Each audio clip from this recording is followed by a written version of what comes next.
সহিহ মুসলিমের আরেকটা হাদিসে রয়েছে, নবী করিম সাল্লাল্লাহু আলাইহি ওয়াসাল্লাম এক কুরবানি করলেন, জবাই করলেন, আর বললেন বিসমিল্লাহ, আল্লাহর নামে শুরু করছি।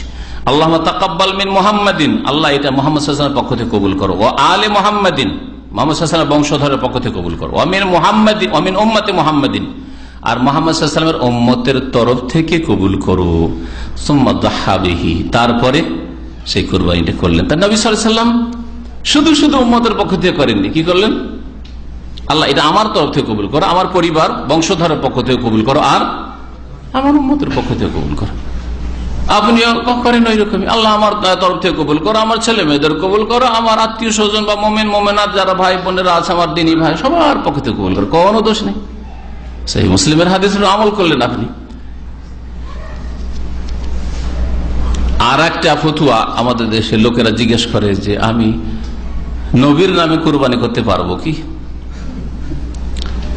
তাদেরকে বলবো কুরবানি করতে পারবেন ঠিক, কিন্তু যদি আপনি নবীর নামে কুরবানি করতে চান তো আবার বলবো যে সেটা সাদকা, সুতরাং পুরোটাই দান করতে হবে। আর এইভাবে নবীর নামে আপনার চাইতে আমার চাইতে অনেক বেশি মহব্বত করতেন, অনেক বেশি ভালোবাসতেন কে? কারা?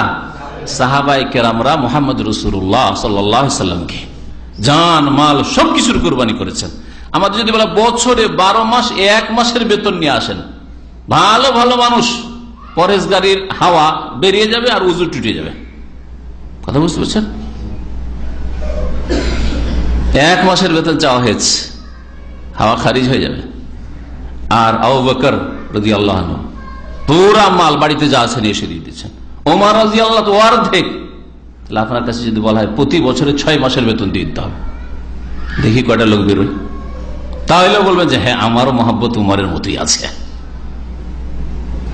তারপরে এটা তো পয়সার, অনেকে হয়তো এরকম বেরিয়ে যাবে, দিয়েই দেবো আমি উমর হয়ে যাবে, এই যুগের উমর। পয়সা দিয়ে শুধু জান দিয়ে তো হইতে হবে, জান কোরবানি করার জন্য প্রস্তুত থাকতে হবে। হ্যাঁ, আরো যেসব গুণ উমর রাদিয়াল্লাহু তাআলার মধ্যে ছিল দ্বীনের খেদমতের জন্য, দ্বীনকে শক্তিশালী করার জন্য, সেগুলিও তো আপনার মধ্যে আমার মধ্যে হইতে হবে। তো কি বলছিলাম যে যদি রসুলের নামে কুরবানি করা শরীয়ত সম্মত হইতো আর একবারে সুন্নত হইতো, তাহলে এই সুন্নত প্রথম পালন করতেন কারা? সাহাবায়ে কেরামরা। তারা করেননি, তারা আমাদের চাইতে বেশি দ্বীন বুঝছিলেন। কি বুঝছিলেন? যেটা আমি বুঝছি সেটা হচ্ছে যে আমাদের প্রত্যেকটি ইবাদত বন্দেগীতে আমরা যতটা পরিমাণ নেকি পাচ্ছি আমল করে, ইবাদত করে, ততটা একবারে সমান সমান বা তার চাইতে বেশি কে পাচ্ছেন? আমাদের প্রত্যেকের আমল থেকে, আপনার আমল থেকে, আপনার স্ত্রীর আমল থেকে, আপনার ছেলে মেয়ের আমল থেকে, প্রত্যেক মুসলিমের আমল থেকে 1 ভাগ করে সমান সমান পাচ্ছেন কে? মুহাম্মদ রাসূলুল্লাহ সাল্লাল্লাহু আলাইহি ওয়াসাল্লাম। তাহলে আপনার নামাজ, যত রাকাত নামাজ পড়ছেন ফরজ নফল সুন্নাত, সমান নেকি নবী সাল্লাল্লাহু আলাইহি ওয়াসাল্লাম পাচ্ছেন। কত নেকি নবীর কাছে যাচ্ছে। আপনার কুরবানির, আপনার সিয়াম রোজা, আপনার জাকাত, আপনার দান খেয়রাত, ইসলামের খেদমত, হজ উমরা, সবগুলি থেকে আপনার সমান সমান, আমার সমান সমান নেকি কে পাচ্ছেন? মুহাম্মদ রাসূলুল্লাহ সাল্লাল্লাহু আলাইহি ওয়াসাল্লাম। কেন? হ্যাঁ, নামাজ পড়তে শিখেছি, হ্যাঁ, কালিমা পড়েছি তার মাধ্যমে, তাই না? তিনি রাস্তা দেখিয়েছেন। মান দাল্লা আলা খাইরিন, নবী সাল্লাল্লাহু আলাইহি ওয়াসাল্লাম হাদিসের নীতিমালা আনলেন। আর এটা নবীর ক্ষেত্রে শুধু না, প্রত্যেক ভালো মানুষের ক্ষেত্রে, আপনার ক্ষেত্রে সেটা হইতে পারে। মান দাল্লা আলা খাইরিন, যেই ব্যক্তি কল্যাণের রাস্তা বাতলিয়ে দেবে, বলে দেবে, দেখিয়ে দেবে, ফালাহু মিসলু আজরি ফাইলিহি, তার জন্য যেই ব্যক্তি কর্ম করলো তার সমান নেকি রয়েছে, তার সমান নেকি রয়েছে। মুহাম্মদ রাসূলুল্লাহ সাল্লাল্লাহু আলাইহি ওয়াসাল্লাম আমাদেরকে রাস্তা দেখিয়েছেন কুরবানি করার।